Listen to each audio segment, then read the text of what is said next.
Ultimately, the goal is to ease the guidelines and open things up to very large sections of our country as we near the end of our historic battle with the invisible enemy.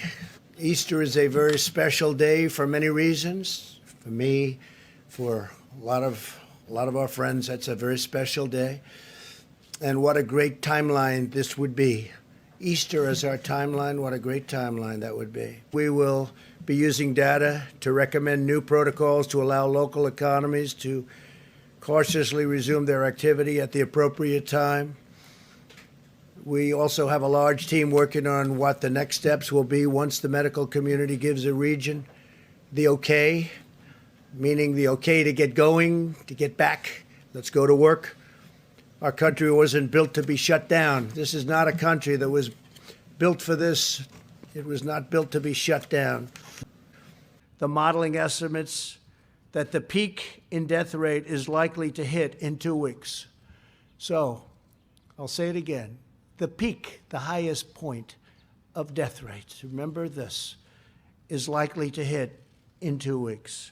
Nothing would be worse than declaring victory before the victory is won. That would be the greatest loss of all. Therefore, the next 2 weeks and during this period, it's very important that everyone strongly follow the guidelines, have to follow the guidelines that our great Vice President holds up a lot. He's holding that up a lot. He believes in it so strongly. The better you do, the faster this whole nightmare will end. Therefore, we will be extending our guidelines to April 30th to slow the spread, delivering for years 10 to 20,000 masks. Okay, it's a New York hospital, it's packed all the time. They've been delivering for years 10 to 20,000 masks. Okay, it's a New York hospital, it's packed all the time. How do you go from 10 to 20 to 300,000? 10 to 20,000 masks to 300,000, even though this is different. Something's going on, and you ought to look into it as reporters.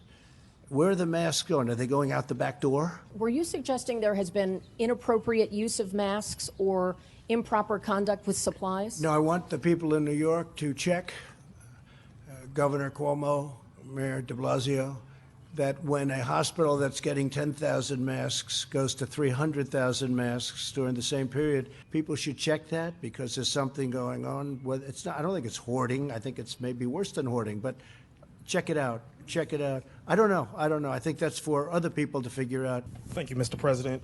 Yesterday, why did you publicly threaten quarantine on New York, New Jersey, parts of Connecticut? I didn't do that at all.